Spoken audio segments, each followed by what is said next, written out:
They said, accept the unpaid overtime or find another job. Then I made my 1-week plan that destroyed them. I still remember the exact shade of beige on the conference room walls when Gavin dropped the bomb. Not just any beige. The kind of institutional beige that's designed to make you forget you're alive. That's where I was sitting when he told us we'd all be working an extra 15 hours a week. Unpaid. Non-negotiable. The Clark account needs all hands on deck, he said, not even looking up from his tablet. Everyone's working 55-hour weeks until the project launches. Same salary. Consider it an investment in your future with the company. I watched my coworkers' faces. Devin staring at his hands. Marissa's jaw clenched so tight I could almost hear her teeth cracking. Tina looking like she might cry. And Nico, poor Nico, who'd just become a single dad after his wife walked out, he looked physically ill. And something in me just snapped. Not outwardly. No, outwardly I was perfectly calm. I sat there, spine straight, face neutral, the way my grandmother taught me. The way I'd been sitting in rooms with men like Gavin my entire professional life. But inside, something finally broke for good. Hey, before I get too deep into this, please like and subscribe if you want more stories about corporate America messing with the wrong woman. Trust me, this one's worth sticking around for. So there I was, 38 years old, senior data analyst at Helix Financial Solutions, about to either lose my mind or change my life. I'd been at Helix for almost 4 years longer than most people lasted under Gavin Marks, our department head and genuine sociopath in Brooks Brothers.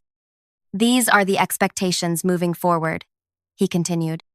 We've provided dinner allowances for those evenings. He gestured to Janice from HR, who started passing out some pathetic-looking vouchers for the sad deli in our building's basement. 15 hours a week. That's 45 extra hours in my mom's home care that I'd have to cover out of pocket because I wouldn't be there. That's 3 hours of physical therapy for my shoulder that I'd miss. That's my entire life, disappearing into Gavin's precious Clark account. I raised my hand like I was back in elementary school. Gavin barely acknowledged me with a flick of his eyes. Audrey, he said, not bothering to hide his annoyance. Question. I understand the proposal, I said, my voice steadier than I felt. I'd like to request 7 days to adjust my schedule accordingly. He looked surprised. He expected pushback. Tears maybe, not reasonable accommodation requests. Fine. We start the new hours next Monday. Anything else? There was plenty else. Like the fact that what he was proposing was almost certainly illegal. Like the fact that I knew at least 3 other teams had been through this exact scenario in the past 2 years. Like the fact that my mother's progressive MS meant I was her primary caregiver, and these hours would destroy both our lives. But I just said, no, that's all. Thank you for the clarity. The meeting ended. People shuffled out, hollow-eyed. I stayed seated, gathering my notebook and pen with deliberate slowness. Gavin lingered too. Audrey, he said once we were alone, I'm glad you're being sensible about this. Some of your colleagues, he made a dismissive gesture. They don't understand what it takes to succeed here. I looked up at him. Gavin was 45, divorced twice, with the kind of carefully maintained physique that screamed, I have something to prove. He'd been brought in to optimize our department 3 years ago. Optimize, meaning squeeze more work from fewer people for less money. I understand perfectly, I said. And I did. I understood that Gavin saw us as resources to be depleted. I understood that I was supposed to be grateful for the opportunity to work myself to exhaustion. I understood that my mother's care, my health, my basic human dignity meant absolutely nothing compared to the Clark account. I'm Audrey Chen, by the way, half Chinese, half Puerto Rican, all exhausted. Child of immigrants who worked themselves to death for the American dream, only for my dad to die of a heart attack at 52 and my mom to develop MS at 60. Been working since I was 14 years old. Never missed a deadline. Never called in sick when I wasn't. Never asked for special treatment. And I was done being a good girl. That night, I sat in my mother's kitchen after getting her settled for the night. The house I grew up in. The house I moved back to 3 years ago when Mom's condition worsened. I'd been managing okay working full-time while coordinating her care, using my lunch breaks to call doctors, staying up late to finish projects so I could take her to appointments during the day. It was exhausting, but it was working. Until now, I opened my laptop and started a document. At the top, I typed the 7-day plan. Let me be clear. I'm not a vengeful person by nature. I don't hold grudges. I don't plot against people. That's not who I was raised to be. But sometimes, the universe hands you a moment of perfect clarity. A moment when you realize that playing by the rules has cost you everything, while people like Gavin Westfield sail through life breaking every rule that inconveniences them. Day 1. Reconnaissance. I went to work as usual, but with new eyes. I started carefully documenting everything. When people arrived, when they left, who looked tired, who looked afraid. I connected with Olivia in accounting we'd bonded months ago over being the only women over 35 who weren't administrative staff. I asked casual questions about overtime policies, about how payroll was coded for salaried employees. "Why do you ask?" she said, eyebrow raised. "Just trying to understand the system better," I replied. She gave me a knowing look. "The system isn't designed to be understood by people like us, Audrey." That night, I did something I'd never done before. I went through all my old emails, flagging every instance where Gavin or other managers had mentioned extra hours, weekend work, or going the extra mile. I found 67 such emails from the past year alone. Day 2. I expanded my search. I remembered that Helix had an internal wiki where HR policies were stored. I'd never looked at it before. Who has time? But now I combed through every page. And there it was, in black and white. Helix Financial Solutions compensates overtime for salaried employees in accordance with federal labor laws. Which was a lie. A documented, company-wide lie. I also discovered something else. The company's internal messaging system kept archives of all chats, and Gavin was notorious for using chat instead of email for his most questionable directives. I found a way to search those archives. It was like opening Pandora's box. Need the team to push through this weekend. Don't log the hours officially. We'll recognize the effort at year-end reviews. Tell Santiago he needs to cancel his vacation. The Anderson project is priority. If he pushes back, remind him we're evaluating for promotions next month. Chen's mother issues are becoming a problem. Find a way to reduce her accommodation requests while keeping us legally covered. My mother issues. My mother's degenerative neurological condition was an issue that inconvenienced him. I printed everything. I saved everything. I began building my case. Day 3. I reached out to former colleagues who'd left abruptly. Casual coffee catch-ups. How's life post-Helix? 5 meetings, 5 similar stories. Marla. I worked 70-hour weeks for 6 months. When I asked about comp time, Gavin said I should be grateful for the learning opportunity. Sunil. They denied my FMLA leave when my father was dying. Said my role was too critical.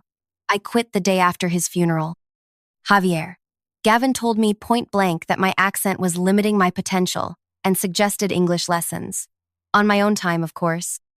Each conversation made me angrier, but also more certain. Day 4. I contacted an employment attorney. Her name was Eleanor Park, and she didn't smile when I sat down in her office. I don't have much money, I said up front. Tell me your story first, she replied. Then we'll talk about money. I laid it all out. The unpaid overtime, the systematic pattern, the documented evidence. When I finished, Eleanor leaned forward. What do you want out of this, Ms. Chen? It was a good question. What did I want? Revenge? Money? Justice? I want them to stop. I said finally. I want Gavin gone. I want everyone who's owed back pay to receive it. And I want enough money to make sure my mother gets the care she needs for the rest of her life. Eleanor nodded slowly. It won't be easy. Companies like Helix have deep pockets and good lawyers. I have evidence, I said, and I have nothing left to lose. She took my case. Day 5. I continued gathering evidence, but now with legal guidance. I recorded a conversation with Gavin where he explicitly threatened my job if I couldn't commit to the new hours. Single-party consent state. Completely legal. I also discovered that Helix had settled 2 previous unpaid overtime cases confidentially in other departments. Eleanor was thrilled with this information. Pattern and practice, she said. That's what we need to establish. Day 6. I prepared my presentation. Not for Gavin. For the company's general counsel and the executive leadership team that Eleanor would be contacting the following week. Spreadsheets showing hours worked versus hours paid. Documentation of all unpaid overtime for my entire department going back 3 years. Testimony from former employees. Copies of the contradictory HR policies. It was the most thorough analysis I'd ever conducted, and I'm very, very good at analysis. That night, my mother noticed something was different. I was sitting with her, helping her with her evening stretches, when she said, "Shio-ya, what are you planning? You have your father's scheming face." My father had been a master chess player. He'd taught me to always think 7 moves ahead. "I'm just solving a problem at work, Mom." She gripped my hand with surprising strength. "You be careful. Your father always said the most dangerous moment is when you're finally standing up for yourself." I kissed her forehead. I learned from the best. Day 7. The morning of our follow-up meeting. I dressed carefully. Not my usual work clothes, but the charcoal gray suit I kept for client presentations. Pearl earrings my father gave my mother on their wedding day. Red lipstick, my armor.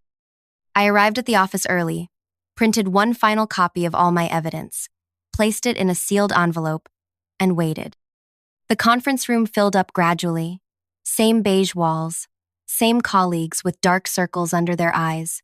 Gavin strode in last, not bothering to apologize for his lateness.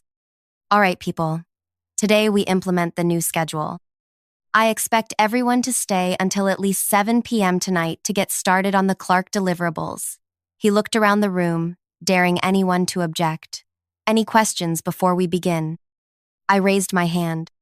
Gavin sighed theatrically. "Yes, Audrey?" "Actually," I said, standing up slowly, "I do have a question.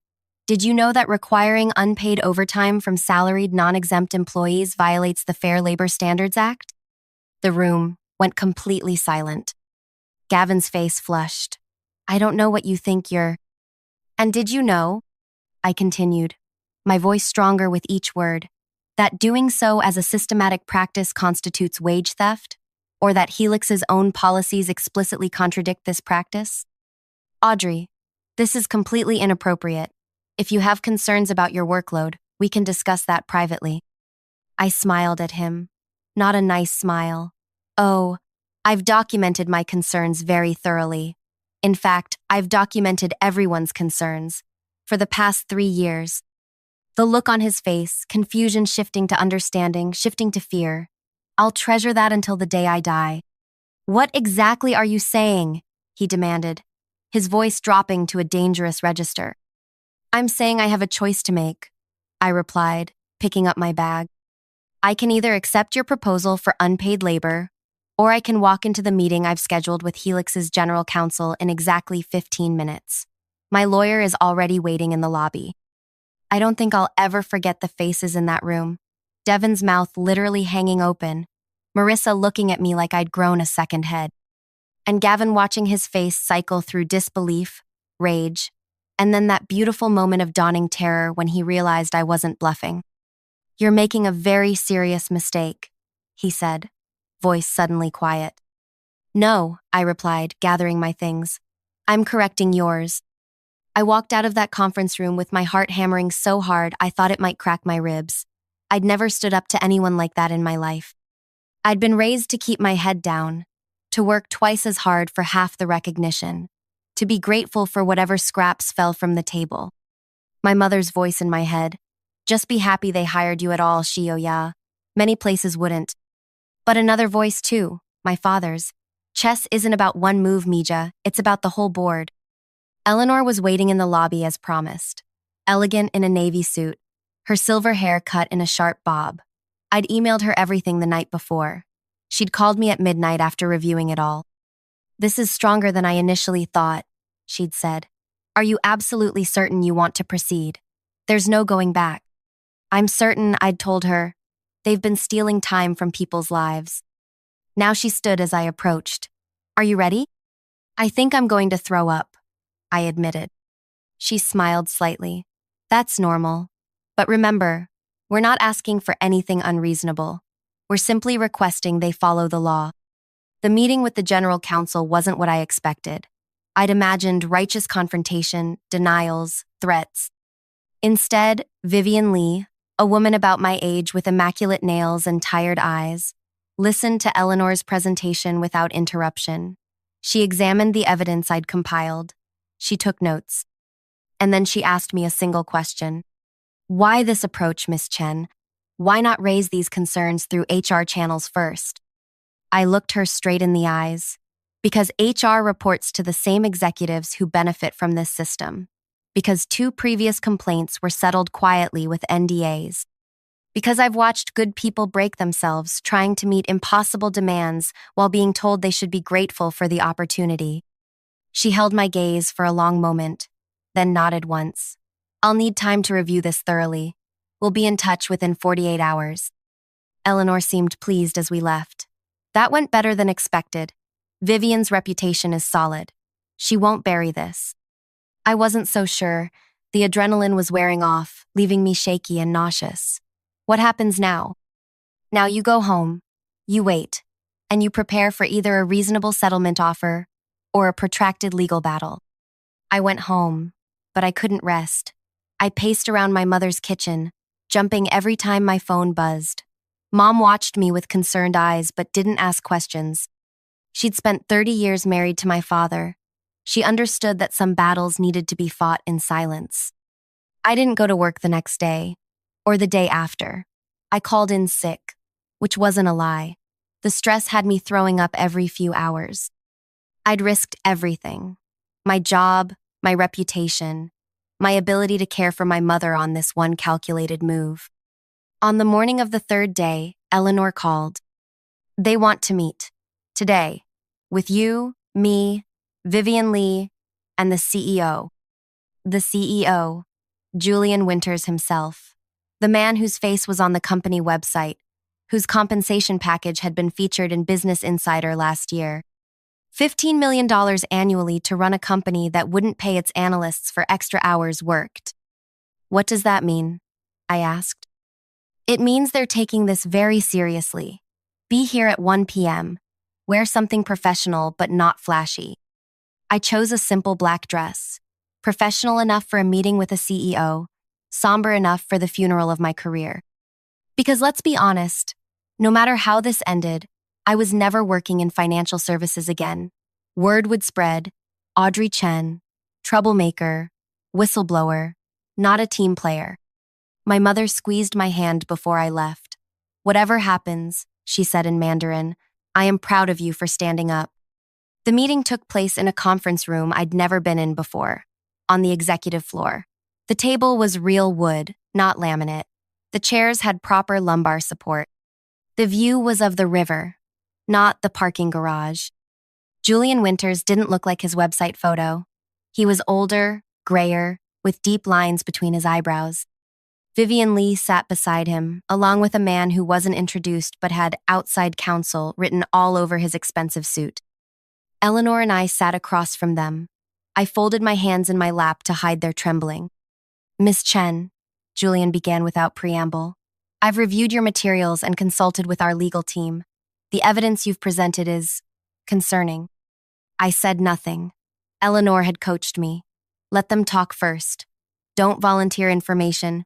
Don't get emotional. If your allegations are substantiated, he continued, they represent a significant departure from Helix's values and policies. I almost laughed. Values? The only value Helix cared about was on the quarterly earnings report.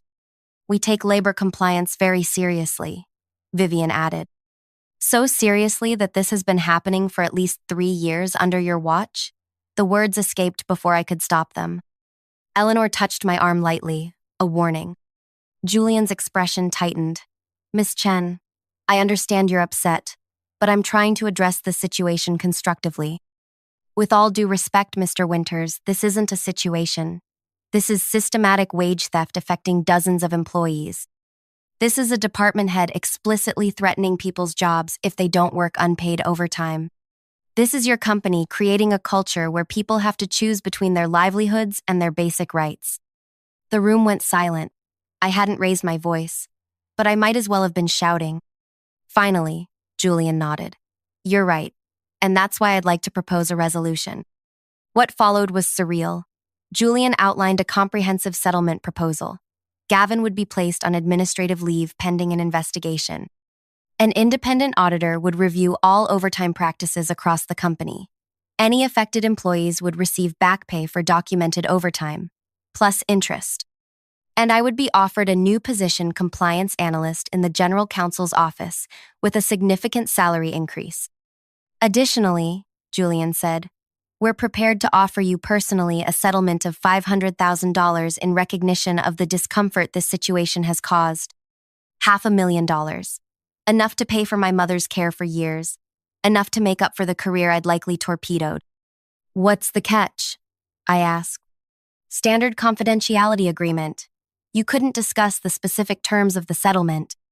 But I could still participate in the investigation? Still help identify other affected employees? Julian glanced at Vivian, who nodded. Yes, we want this resolved properly. And Gavin, what happens to him? That depends on the investigation findings, Vivian said carefully. But based on what you've provided, I think it's unlikely he'll return to his current role. I looked at Eleanor, who gave me a small nod. This was a good offer, better than we expected. I need to think about it, I said. Of course, Julian replied. Take the weekend. We'll reconvene on Monday. As we left the building, Eleanor was practically giddy. This is an excellent outcome, Audrey. They're scared. They know you could take this public file with the Department of Labor, trigger a company-wide audit. Why are they being so reasonable? I asked, still suspicious. Because you did your homework. Because your documentation is impeccable. And because Julian Winters is smart enough to know that the cost of fighting this, both financially and reputationally far, exceeds the cost of making it right. I spent the weekend in a daze, explaining everything to my mother, who listened with wide eyes and then hugged me fiercely. Your father would be so proud, she whispered. He always said you were the smartest one in the family. On Monday, I accepted their offer, with one modification. I wanted to be part of the team redesigning the overtime policies.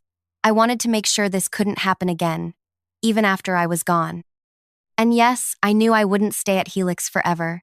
No matter what title they gave me, I'd always be the woman who brought receipts. But I could use my time there to fix what was broken, to make things a little fairer for the people who came after me. Gavin was fired 3 weeks later. The independent audit found that his department wasn't the only one with unpaid overtime issues. All in all, Helix paid out nearly $7 million in back pay to current and former employees. They instituted a new time-tracking system for all salaried staff. They revised their policies. And me? I used part of my settlement to hire full-time help for my mother. I took an actual vacation for the first time in years. I started sleeping through the night again. The new job was different, better hours, more respect, but also isolating. Some people avoided me, afraid I was taking notes on their behavior too. Others treated me like some kind of workplace folk hero, which was just as uncomfortable. 6 months later, I left Helix. The settlement had no non-compete clause, so I took a position with the State Labor Department, investigating wage theft complaints. The pay was less, but the work mattered more. Gavin? Last I heard, he was working for a startup in Austin. I almost feel sorry for his new employees. Almost. Sometimes I think about that conference room, about how my entire life changed because I decided to stop accepting the unacceptable. About how many people spend their entire careers swallowing their rage, dimming their light, giving away their time because they've been convinced they have no choice. You do have a choice. It might be hard, it might be terrifying, but it's there. My name is Audrey Chen, and I refuse to work unpaid overtime. It cost me my comfort zone, my professional reputation in some circles, and nearly gave me an ulcer from stress. But it gave me back something I didn't even realize I'd lost: my voice. If you're watching this and something in your gut is saying, that's happening to me too, listen to that voice. Document everything. Know your rights. Find allies. And remember that the most powerful chess move isn't always the most obvious one. If this story resonated with you, please like and subscribe. Share it with someone who needs to hear it. And let me know in the comments if you've ever had to stand up against workplace exploitation. I read every comment, and I'm building a community of people who refuse to be taken advantage of. We're stronger together. And if you're a manager or executive watching this, take a hard look at your own practices, because somewhere in your company, there might be another Audrey, and she's taking notes.